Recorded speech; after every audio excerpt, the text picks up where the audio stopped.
So, Kim, we've worked on self-command. We've Mhm. worked on judge, the master saboteur. What's our next thing that we work on after judge? Well, we mentioned it a little bit in the judge one. I think empathy is pretty powerful and really helpful when we're dealing with the judge. So in our program, we learned a lot about what empathy is. It's compassion for other people, it's appreciation, it's acceptance, it's gratitude. There's so many things that go into how to love ourselves, but also others with this empathy power. And so I'm wondering, what was your experience when you went through the program and got introduced to empathy for the first time as a sage power? I would say that empathy, self-empathy was the most powerful, transformative sage power that I experienced. I mean, I loved all the sage powers. And for those of you who need context, there's 10 saboteurs and five sage powers.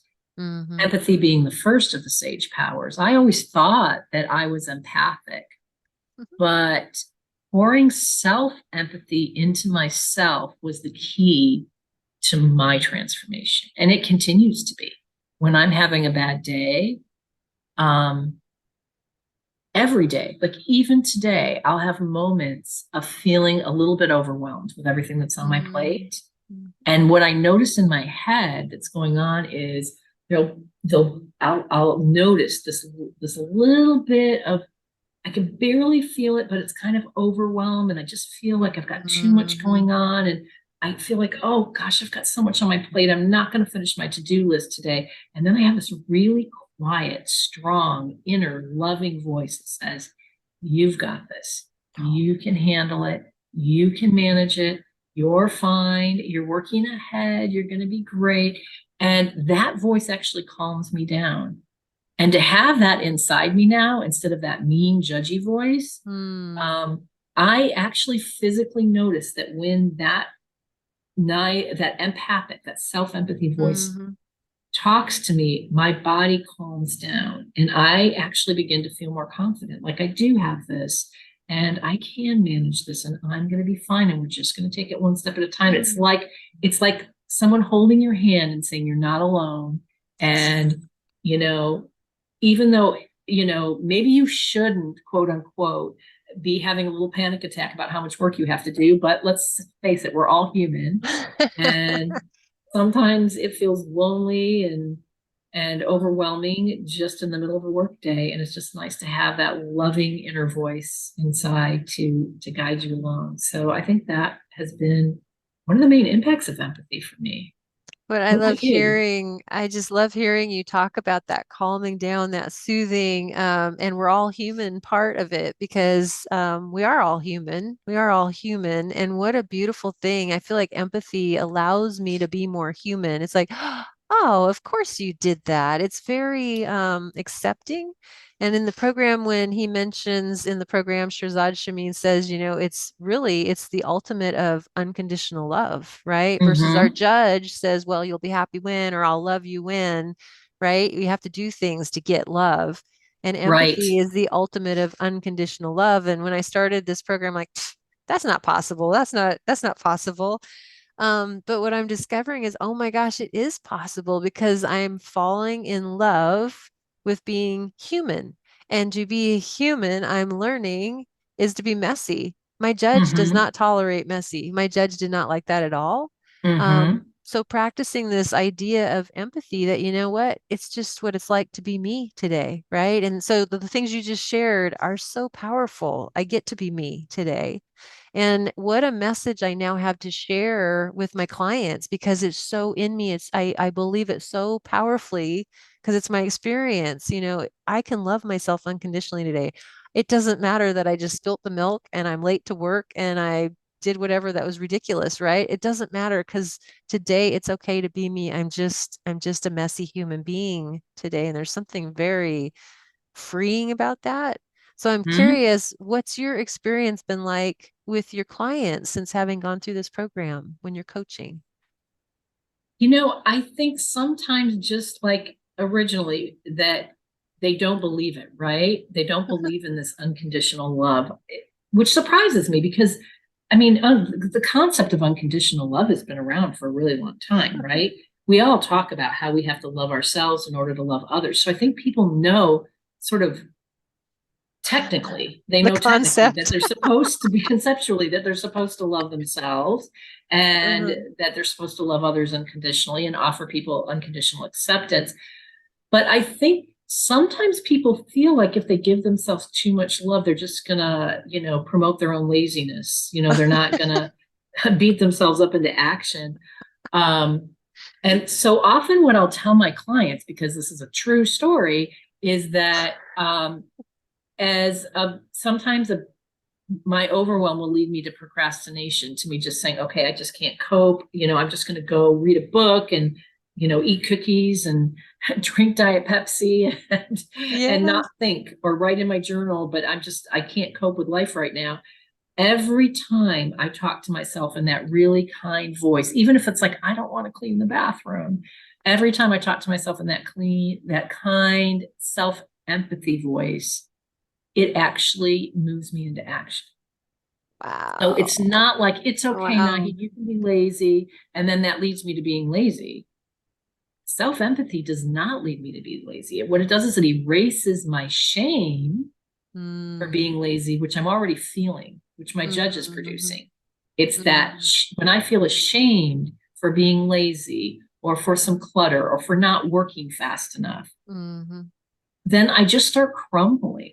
I lose my energy and I almost give up and I don't want to do it anymore.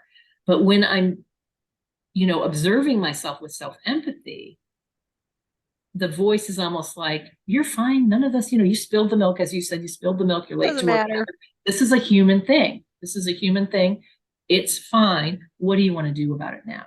And the Uh, shame is gone. And suddenly I'm uh-huh. like, oh, I could take a step now. I could clean up that milk.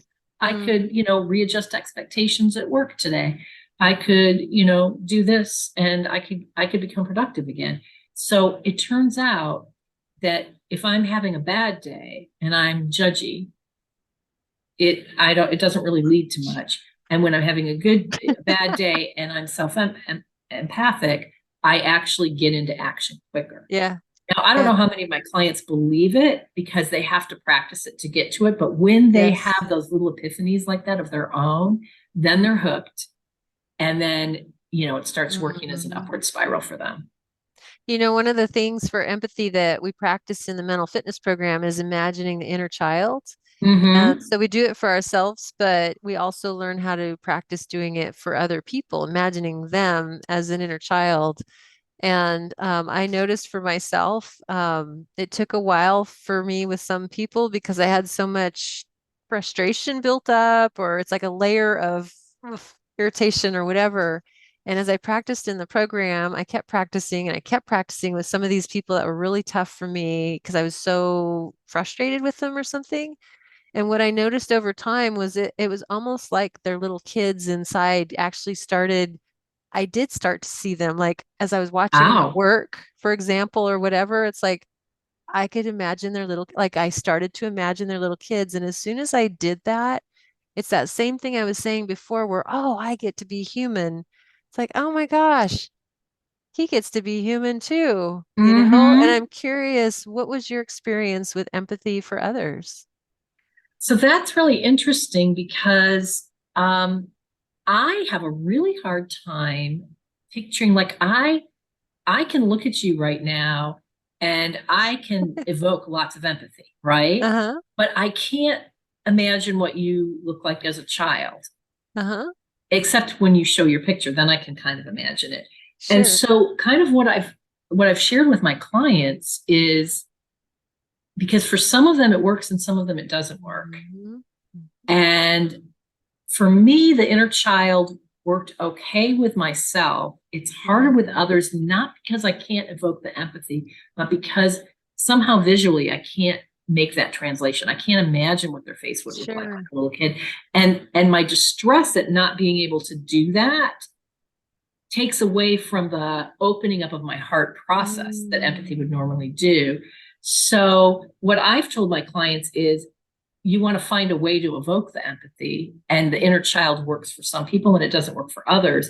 I have one client that is a customer service agent, and she said when they are yelling and whining at her on the phone, picturing them as a child yelling and whining really helped her, Okay. really helped her a lot.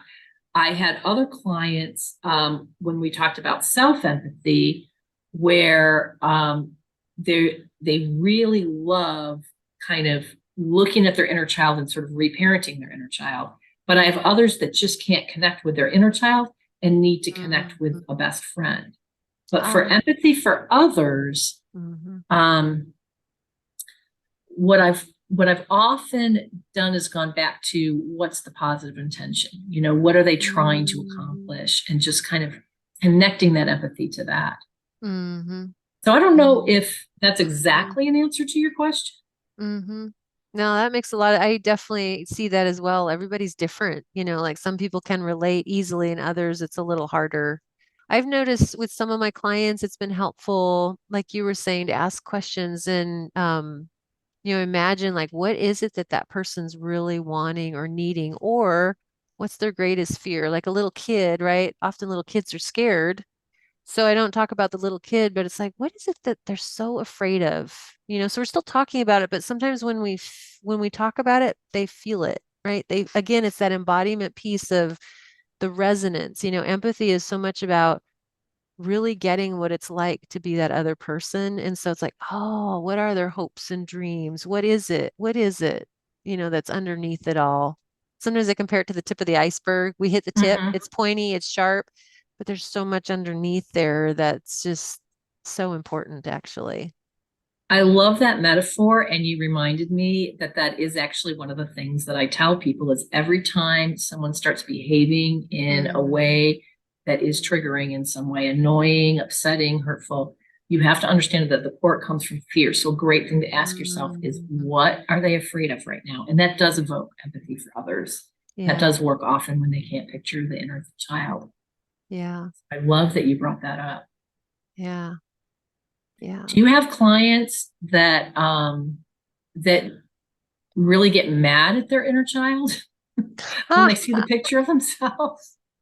I do. I do. Did Some you really? it has to do with the judge, right? It's still about the Yeah. judge. It's like the judge is still so powerfully online judging, judging that little child. They're so angry at that little child for what they can't do. Those clients take a while longer. Like we don't always get to it in the program itself, that initial boot camp part. Hmm. Um, but that's where sometimes I appreciate this program. Again, I appreciate so much because the rigor of it, the flow of it, it helps me see where a client is at.